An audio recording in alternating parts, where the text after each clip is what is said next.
আপনারা কি Google account একবারেই ডিলিট করতে চান? তাহলে 2 মিনিট আমার স্ক্রিনটি ফলো করুন, তাহলে আপনারাও একবারে ডিলিট করতে পারবেন। প্রথমে আপনাদেরকে জিমেইল অ্যাপসে যেতে হবে। তো জিমেইল অ্যাপসে যাওয়ার পরে উপরে যে আইকনটা দেখতে পাচ্ছেন এখানে ক্লিক করবেন। তো ক্লিক করার পরে ম্যানেজ ইউর গুগল অ্যাকাউন্ট এখানে ক্লিক করবেন।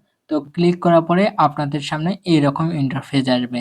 তো ইন্টারফেস আসার পরে আপনারা এখানে ডাটা অ্যান্ড প্রাইভেসি এখানে ক্লিক করবেন। তো এখানে ক্লিক করার পরে এইরকম ইন্টারফেস আসবে। নিচে স্ক্রল করবেন একটু, স্ক্রল করে ডিলিট ইওর গুগল অ্যাকাউন্ট এখানে ক্লিক করবেন। তো তার আগে একটা কথা বলে রাখি, ডাউনলোড ইওর ডাটা। তো এখানে আপনাদের জিমেইলে কিন্তু অনেক কিছু থাকতে পারে, যেমন ফোন নাম্বার সেভ করলেন বা ফটো সেভ করে রাখলেন, এগুলো কিন্তু আপনাদের জিমেইলে রাখতে পারে। তো নিচে দেখতে পাচ্ছেন ডিলিট ইওর গুগল অ্যাকাউন্ট এখানে ক্লিক করবেন। তো ক্লিক করার পরে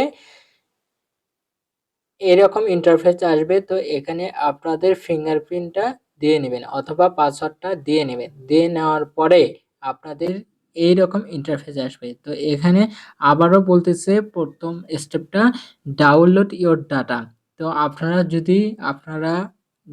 ডাটা ডাউনলোড করতে চান তাহলে করে নিতে পারেন। তো এখানে নিচে দেখতে পাচ্ছেন নিচে ইয়েস, তো এই ঘরে টিক মার্ক তুলে দেবেন। তো 2টা টিক মার্ক তুলে দেওয়ার পরে ডিলিট অ্যাকাউন্ট এখানে ক্লিক করবেন। এখানে ক্লিক করলে আপনাদের সামনে এরকম ইন্টারফেস আসবে। এইরকম ইন্টারফেস আসলে কিন্তু আপনারা বুঝবেন আপনাদের গুগল অ্যাকাউন্টটি কিন্তু ডিলিট হয়েছে। তো আপনারা এইভাবে গুগল অ্যাকাউন্টটা ডিলিট করে নিয়ে নিতে পারেন। তো ভিডিওটি ভালো লাগলে অবশ্যই সাবস্ক্রাইব করবেন।